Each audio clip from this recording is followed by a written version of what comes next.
Hello' everyone, আজি আপোনালোকৰ বাবে তিতা কেৰেলাৰ দুটা ৰেচিপি লৈ আহিছোঁ আৰু লগতে আপোনালোক সকলোকে আকবা আদৰণি জনাইছোঁ আছামিজ কিটচেন চেনেললৈ। আজি এই ভিডিঅ'টোত মই তিতা কেৰেলাৰ ক্ৰিস্পি ফ্ৰাই আৰু তিতা কেৰেলা চব্জিৰ দুটা ৰেচিপি বনাই দেখুৱাম আৰু লগতে তিতা কেৰেলা তিতা নোহোৱাকৈ কেনেকৈ বনাব পাৰি তাৰো টিপছ আপোনালোকৰ লগত শ্বেয়াৰ কৰিম। আশা কৰোঁ আপোনালোকে আজিৰ ৰেচিপিটো নিশ্চয় ভাল পাব। তিতা কেৰেলাৰ ৰেচিপি বনাবলৈ মই ব্যৱহাৰ কৰা ইনগ্ৰিডিয়েণ্টছখিনি আপোনালোকে স্ক্ৰীনত দেখিবলৈ পাইছে।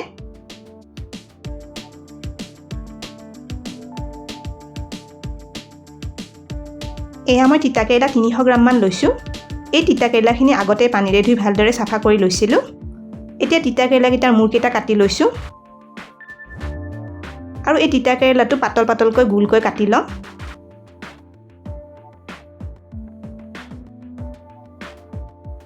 মই এইখিনি পাতলকৈ তিতা কেৰেলাখিনি কাটি লৈছোঁ।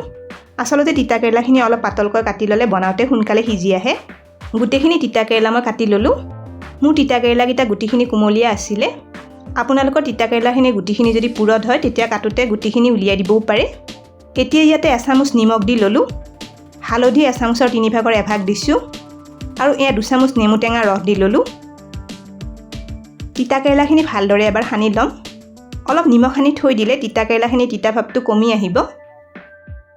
এতিয়া এইখিনি 10 মিনিটমান সময়ৰ বাবে ৰাখি দিম। 10 মিনিটমান পিছত এয়া দেখিছেনে আমাৰ তিতা কেৰেলাখিনি নিমখ আৰু নেমু টেঙা সানি থোৱাৰ বাবে ভিজা ভিজা হৈ পৰিছে আৰু তিতা কেৰেলাৰ পৰিমাণখিনিও আগতকৈ কমি আহিছে।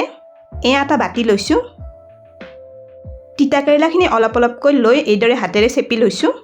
এনেকৈ চেপি চেপি পানীখিনি উলিয়াই দিলে তিতা কেৰেলাৰ তিতা ভাৱটো বহুতখিনি কমি যায়। এনেকৈ চেপি লোৱাৰ পিছত এইখিনি ভালদৰে এবাৰ পানীৰে ধুই ল'ম। তিতা কেৰেলা পানীখিনি চেপি লোৱাৰ পিছত পানীৰে এইখিনি এবাৰ ভালদৰে ধুই লৈছোঁ। পানীৰে ধুই লোৱাৰ পিছত আকৌ এবাৰ ভালদৰে চেপি লৈছোঁ। চাই ল'ব যাতে তিতা কেৰেলাখিনি বেছি পানী পানী হৈ নাথাকে। এতিয়া ইয়াতে অলপ মছলা সানি ল'ম। এয়া আধা চামুচ আদা নহৰু পেষ্ট দি ল'লোঁ। এচামুচৰ 3/4 এভাগ হালধি দিছোঁ। জিৰা গুড়ি এচামুচৰ 3/4 এভাগ দিলোঁ। এচামুচৰ 3/4 এভাগ ধনিয়া গুড়ি দিছোঁ। গৰম মছলা এচামুচৰ 3/4 এভাগ দি দিলোঁ। আমচুৰ পাউডাৰ অলপ দিছোঁ। আমচুৰ পাউডাৰ নাথাকিলে নিদিলেও হ'ব। এয়া ৰঙৰ বাবে অলপ কাশ্মীৰী মিৰ্চ পাউডাৰ দিছোঁ। নিমখ অলপ সোৱাদ অনুসৰি দি ল'লোঁ। তিতা কেৰেলাখিনিত আগতে নিমখ সানি থৈছিলোঁ বাবে নিমখ অলপ কমকৈ দিছোঁ। বেচন ডাঙৰ চামুচেৰে এচামুচ দিলোঁ আৰু এয়া পেকেটৰ পিঠাগুড়ি ডাঙৰ চামুচেৰে এচামুচ দি ল'লোঁ। পিঠাগুড়ি যদি নাথাকে আপোনালোকে নিদিয়াকৈ বনাবও পাৰে। এতিয়া তিতা কেৰেলাখিনি মছলাৰে ভালদৰে এবাৰ মিক্স কৰি সানি ল'ম। এইখিনিতে এটা ৰিকুৱেষ্ট কৰিলোঁ, ভিডিঅ'টো চাই ভাল পালে লাইক আৰু শ্বেয়াৰ কৰি দিব। আপোনালোকৰ যিসকলে আমাৰ চেনেলটো এতিয়ালৈকে ছাবস্ক্ৰাইব কৰা নাই তেওঁলোকক আমাৰ চেনেলটো ছাবস্ক্ৰাইব কৰিবলৈ ৰিকুৱেষ্ট কৰিলোঁ আৰু লগতে থকা বেল আইকনটো প্ৰেছ কৰি দিব। আৰু এইখিনি এতিয়া 2 মিনিটমান সময়ৰ বাবে ৰাখি দিম। 2 মিনিটমান পিছত এয়া কেৰাহী এটাত মিঠাতেল অলপ গৰম কৰি লৈছোঁ। তেলখিনি গৰম হোৱাত গেছৰ ফ্লেমটো অলপ কমাই তেলখিনি অলপ ঠাণ্ডা কৰি ল'ম আৰু এয়া মছলা সানি থোৱা তিতা কেৰেলাখিনি অলপ অলপকৈ তেলত দি ল'লোঁ। তিতা কেৰেলাখিনি মই এবাৰতে গোটেইখিনি দিয়া নাই, কাৰণ এবাৰতে বেছিকৈ দি ল'লে তিতা কেৰেলাখিনি ভাজোঁতে মচমচীয়া নহ'ব।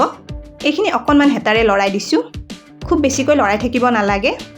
এতিয়া এই তিতা কেৰেলাখিনি অলপ ৰঙচুৱা আৰু মচমচীয়া হোৱালৈ 3-4 মিনিটমান ভাজি ল'ম।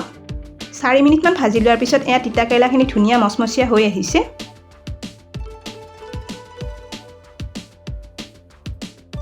এইখিনি তেলৰ পৰা উঠাই লৈছোঁ। গোটেইখিনি তিতা কেৰেলা ভজা হোৱাৰ পিছত মই প্লেট এখনত লৈ লৈছোঁ। তিতা কেৰেলা এই পদ্ধতিত ভাজিলে ঠাণ্ডা হোৱাৰ পিছতো ধুনীয়া ক্ৰিস্পি হৈ থাকে। গৰম গৰম দালি ভাতৰ লগত তিতা কেৰেলা এনেকৈ ভাজি আপোনালোকে খাব পাৰে। খুবেই টেষ্টি হয় খাবলৈ। কিন্তু এতিয়া এই তিতা কেৰেলা ভাজিৰে মই আৰু এখন চব্জি বনাই দেখুৱাম। তিতা কেৰেলা ভাজি ৰৈ যোৱা তেলখিনিতে এয়া কেইটামান কালজিৰা দিছোঁ। মেথি গুটি কেইটামান দিছোঁ। চব গুটি অলপ দি ল'লোঁ আৰু অলপ গোটা জিৰা দি দিলোঁ আৰু লগতে অকণমান হিং দি দিছোঁ। এইখিনি ফুটি অহাত এটা মিহিকৈ কাটি লোৱা পিঁয়াজ দি ল'লোঁ। এইখিনি অলপ ৰঙচুৱাকৈ ভাজি ল'ম। পিঁয়াজখিনি ভাজি লোৱাৰ পিছত এয়া এচামুচ নহৰু পেষ্ট দি ল'লোঁ। এই নহৰুখিনি কেঁচা গোন্ধটো ভালকৈ যোৱালৈ 2 মিনিটমান আৰু ভাজি ল'ম। এই ৰেচিপিটোত নহৰু অলপ বেছিকৈ দিলে খাবলৈ বেছি টেষ্টি হয়। পিঁয়াজ আৰু নহৰুখিনি 2 মিনিটমান ভাজি ল'লোঁ। এয়া মিহিকৈ কাটি লোৱা এটা সৰু বিলাহী দি দিছোঁ। লগতে 2টা কেঁচা জলকীয়া দি ল'লোঁ। অলপ নিমখ সোৱাদ অনুসৰি দিছোঁ। এতিয়া বিলাহীখিনি সিজি কোমল হৈ অহালৈ এইখিনি অলপ দেৰি ভাজি ল'ম। বিলাহীখিনি ভজাগৈ তেলখিনি ওলাই আহিছে। এতিয়া ইয়াতে হালধি এচামুচৰ 3/4 এভাগ দি দিলোঁ। এচামুচৰ 3/4 এভাগ জিৰা গুড়ি দিছোঁ। ধনিয়া গুড়ি এচামুচৰ 3/4 এভাগ দিলোঁ।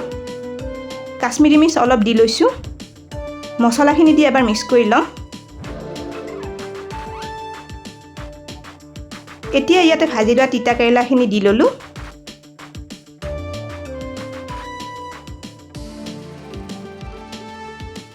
মছলাখিনিৰ লগত তিতা কেৰেলাখিনি এবাৰ ভালদৰে মিক্স কৰি ল'ম।